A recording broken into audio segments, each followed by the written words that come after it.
Perkenalkan semua, sebelum saya memaparkan materi saya, langkah baiknya saya memperkenalkan diri terlebih dahulu.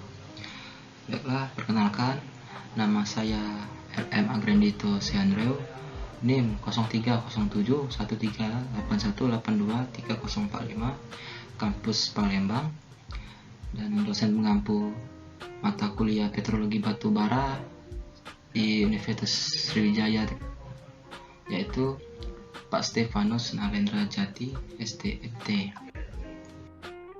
Baiklah, pada kesempatan kali ini saya akan menjelaskan apa itu kolgenesa. Namun sebelum kita lanjut lebih dalam apa itu kolgenesa, langkah lebih baiknya kita harus mengetahui apa itu petrologi batubara.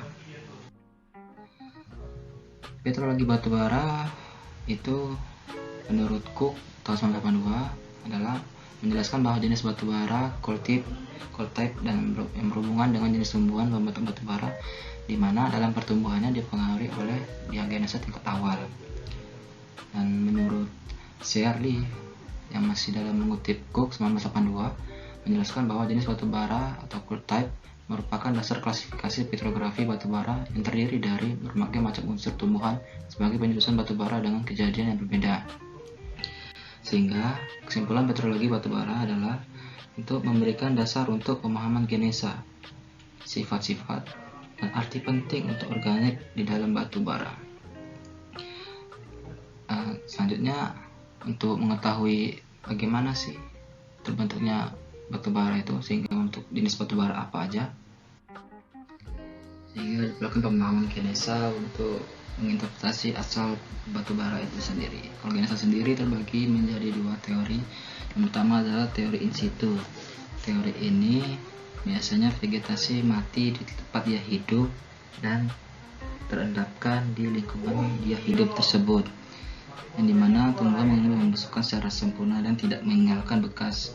Hal ini dapat dilihat pada proses pada gambar di atas. Lainnya yang kedua, teori drift.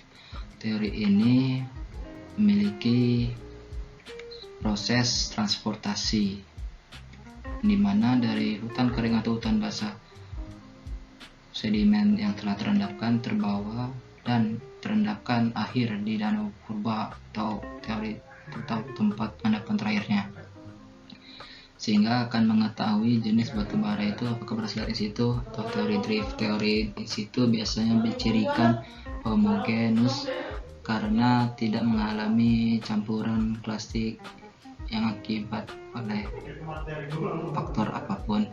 Sedangkan untuk teori drift dicirikan dengan campuran plastika, baik itu lano atau lumpur yang merupakan hasil transportasi, baik itu oleh aliran sungai ataupun ditembus oleh banjir. Ini merupakan gambaran teori drift, yang dimana teori drift harus mengalami transportasi, sehingga yang bagian ini akan mengalami jebol atau mengalami creep spray, sehingga swam ini mengalami bergeser menjadi swam paling akhir. Untuk teori drift tidak berlaku untuk jenis swam, dimana untuk back swam biasanya berlaku untuk teori in situ, dimana teori in situ tadi sudah saya jelaskan.